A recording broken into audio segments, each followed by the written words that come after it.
आपने पिछले दिनों सुना होगा कि हरियाणा के मंत्रिमंडल के अंदर बदलाव की चर्चाएं थी।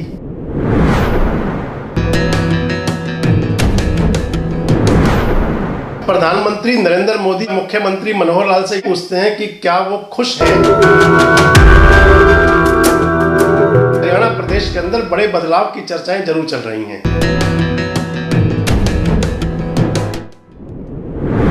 दोस्तों, एक चर्चा और भी होगी, क्या मुख्यमंत्री मनोहर लाल भी बदले जा सकते हैं।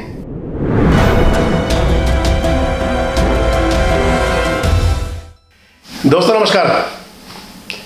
इस समय देश के अंदर चुनावी सीजन चल रहा है और गुजरात के अंदर जिस समय हम इस वीडियो को शूट कर रहे हैं, गुजरात के अंदर दूसरे चरण का मतदान हो रहा है। प्रधानमंत्री नरेंद्र मोदी, उनकी माताजी श्रीमती हीराबेन, देश के गृह मंत्री अमित शाह, गुजरात के मुख्यमंत्री भूपेंद्र पटेल, इनके सहित बड़ी हस्तियों ने वहां पर मतदान किया है। इसके साथ ही जो लोकतंत्र का ये पर्व है, जिसके अंदर की हिमाचल प्रदेश और गुजरात के अंदर विधानसभा के चुनाव हुए हैं और दिल्ली में नगर निगम के चुनाव हुए हैं, ये संपन्न हो गया है। 7 और 8 तारीख को मतों की गिनती होगी। 7 तारीख को दिल्ली नगर निगम के मतों की गिनती होगी और 8 तारीख को गुजरात और हिमाचल प्रदेश के चुनाव परिणाम आएंगे। दोस्तों, इससे पहले हरियाणा के अंदर भी चुनाव हुआ पंचायती राज संस्थाओं का। जिला परिषद, पंचायत समिति, पंच और सरपंचों को ग्रामीण सरदारों ने चुना और इससे कुछ दिन पहले ही हरियाणा का एक बहुत महत्वपूर्ण चुनाव हुआ था, आदमपुर का उपचुनाव, जिसके अंदर भारतीय जनता पार्टी के प्रत्याशी भव्य बिश्नोई ने जीत दर्ज की थी और इसके साथ भाजपा का एक विधायक हरियाणा में बढ़ गया। दोस्तों, जब भी चुनाव होते हैं तो चुनाव का एक परिणाम, एक तो मतदान के बाद मतगणना के समय आता है, जब गिनती होती है मतों की, तो विधायक, पंच, सरपंच, सांसद ये चुनाव जीतते हारते हैं। और दूसरा इम्पैक्ट ये होता है कि राज सत्ताओं में भी फर्क आता है। इस समय जब गुजरात और हिमाचल प्रदेश में चुनाव हो रहे हैं तो निश्चित रूप से वहां पर मुख्यमंत्री का चेहरा कोई नया मिलेगा। सूबे की जनता को या पुराने नेताओं पर पार्टियां विश्वास करेंगी, भरोसा जताएंगी। क्योंकि हरियाणा में भी चुनाव हुआ है तो हरियाणा में आजकल एक बड़ी चर्चा चल रही है। आपने पिछले दिनों सुना होगा कि सूबे के अंदर हरियाणा के मंत्रिमंडल के अंदर बदलाव की चर्चाएं थी और अब पिछले 3 दिन से एक नई चर्चा चल पड़ी है कि हरियाणा के मुख्यमंत्री मनोहर लाल को भी बदला जा सकता है। चर्चा शुरू कहाँ से हुई, इसके बारे में भी आपसे बात करेंगे और साथ साथ आपसे इस बारे में भी बड़ी विस्तार से चर्चा करेंगे कि आखिर मनोहर लाल का हरियाणा की राजनीति में क्या कद है, क्या वजूद है। मनोहर लाल के 8 साल के शासनकाल में हरियाणा कैसा बना और हरियाणा के अंदर क्या नए काम हुए। भारतीय जनता पार्टी के अंदर मनोहर लाल का कौन सा विकल्प बन सकता है, इन सब के बारे में आपसे चर्चा करेंगे। दोस्तों, 2014 के अंदर जब विधानसभा के चुनाव हुए थे, उससे पहले हरियाणा के अंदर भारतीय जनता पार्टी एक दोयम दर्जे की पार्टी हुआ करती थी। इंडियन नेशनल लोकदल के साथ और कभी हरियाणा विकास पार्टी के साथ गठबंधन करके भाजपा सत्ता में शामिल हुआ करती थी। लेकिन 2014 में जब देश के अंदर सरकार बीजेपी की बनी, नरेंद्र मोदी प्रधानमंत्री बने, तो उसके बाद से जैसे बदलाव की लहर चल पड़ी। हरियाणा प्रदेश के अंदर भी 2014 में विधानसभा के चुनाव हुए और 47 सीटों के साथ बीजेपी की सरकार बनी। मनोहर लाल मुख्यमंत्री बने। मनोहर लाल एक वो चेहरे थे जिन्हें राजनीतिक गलियारों में तो जाना जाता था, लेकिन आम जनता उनसे भली भांति रूबरू नहीं थी, परिचित नहीं थी। मनोहर लाल हरियाणा प्रदेश के अंदर भारतीय जनता पार्टी के संगठन मंत्री रहे थे। मनोहर लाल उस समय हरियाणा के संगठन मंत्री थे जब हरियाणा के प्रभारी प्रधानमंत्री नरेंद्र मोदी हुआ करते थे और हरियाणा में बंसीलाल जी की सरकार हुआ करती थी। आपको एक लाइन में बताऊं कि मनोहर लाल की संगठन क्षमता कैसी थी।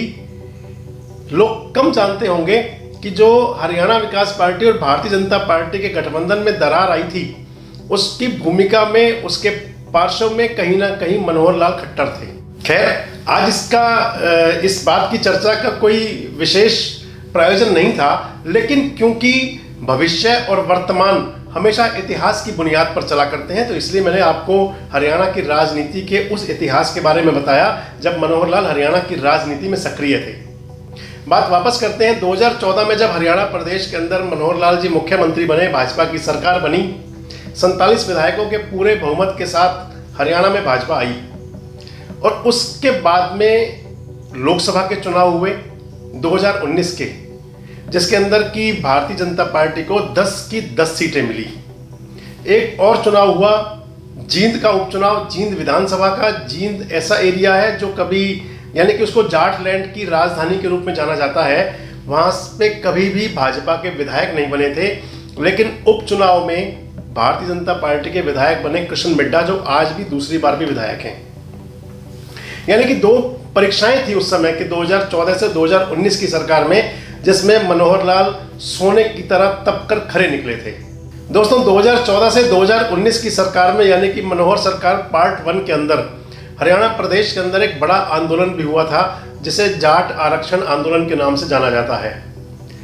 उस मामले को लेकर के मुख्यमंत्री मनोहर लाल ने जितनी संगठन क्षमता से, जितने कुशल अपने नेतृत्व का परिचय देते हुए उस सारे विवाद पर विराम लगाया था, उस सारे विवाद को एक तरह से थाम दिया था, वो भी काबिले तारीफ रहा। और मान लिया जाए कि अपनी संगठन क्षमता का परिचय मुख्यमंत्री मनोहर लाल ने 2014 से 2019 के अपने पहले कार्यकाल में बाखूबी दिया। और उसके बाद जब 2019 का विधानसभा चुनाव हुआ, तो 2019 के विधानसभा चुनाव में जो लोग राजनीति में रुचि रखते हैं उनको बड़े अच्छे से ध्यान होगा कि मनोहर लाल हरियाणा के चेहरे थे। मनोहर लाल को चेहरा बनाकर हरियाणा के अंदर चुनाव लड़ा गया था। मुख्यमंत्री मनोहर लाल ने हरियाणा एक, हरियाणवी एक के नारे के साथ पूरे हरियाणा प्रदेश के अंदर एक अपनी यात्रा निकालकर अलग जगाई थी, जिसका परिणाम निकला था कि 10 की 10 लोकसभा सीटें जीती थी। और विधानसभा के चुनाव में हालांकि पूर्ण बहुमत तो नहीं मिला था, लेकिन भारतीय जनता पार्टी सबसे बड़ी पार्टी बनी, 40 विधायक बने। आपको ध्यान होगा 2004 से 2009 और 2009 के बाद में जब भूपेंद्र सिंह हुड्डा दूसरी बार मुख्यमंत्री बने थे, तो उन्हें भी पूर्ण बहुमत नहीं मिला था। निर्दलियों के सहारे सरकार चली थी वो भी। और इस सरकार को भी बीजेपी के साथ जननायक जनता पार्टी का गठबंधन हुआ और 3 साल से सरकार बड़े स्मूथली चल रही है। और इस 3 साल की जो उपलब्धि सरकार की है, हरियाणा के अंदर जो किसान आंदोलन हुआ, उस पर बिना किसी बड़ी, आप कह सकते हैं कि बिना किसी बड़े नुकसान के हरियाणा प्रदेश के अंदर किसान आंदोलन को भी काबू किया गया।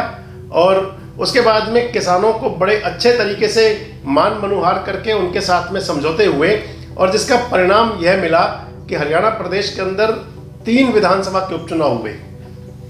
दोस्तों, लोग ये कहते हैं कि मनोहर लाल की सरकार, मनोहर लाल के नेतृत्व में भाजपा उपचुनाव नहीं जीत पाई। बड़ी बात यह है कि जो 3 उपचुनाव हुए, वो तीनों विधानसभा सीटें, उनमें से 2 सीटें कांग्रेस की थी और एक इनेलो की थी। उन 2 कांग्रेस की सीटों में से एक सीट पर भारतीय जनता पार्टी के प्रत्याशी के रूप में भव्य बिश्नोई को जीत मिली।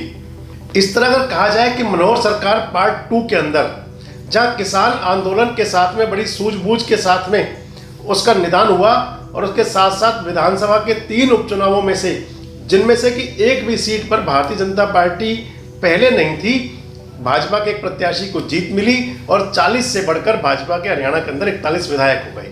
जो मैं आपसे अभी जिक्र कर रहा था कि हरियाणा प्रदेश के अंदर एक चर्चा चल रही है कि क्या मुख्यमंत्री मनोहर लाल भी बदले जा सकते हैं। इस चर्चा के पीछे और कुछ नहीं है। इस चर्चा के पीछे मुख्यमंत्री मनोहर लाल का एक खुद अपना बयान है कि जिसमें उन्होंने अभी हाल ही में गुरुग्राम में कहा कि प्रधानमंत्री नरेंद्र मोदी उन्हें कार्यक्रम में मिले और प्रधानमंत्री मोदी ने उनसे पूछा कि क्या आप खुश हैं। अब इसके लोग सभी अपने अपने हिसाब से तात्पर्य निकाल रहे हैं, अपने अपने हिसाब से इसका जमा घटा गुणा गणित भाग कर रहे हैं। उस खुशी का अंदाज किस बात से लगाया जाए कि प्रधानमंत्री मोदी ने मनोहर लाल, जो उनके नजदीकी सहयोगी रहे हैं, किस अंदाज से पूछा होगा।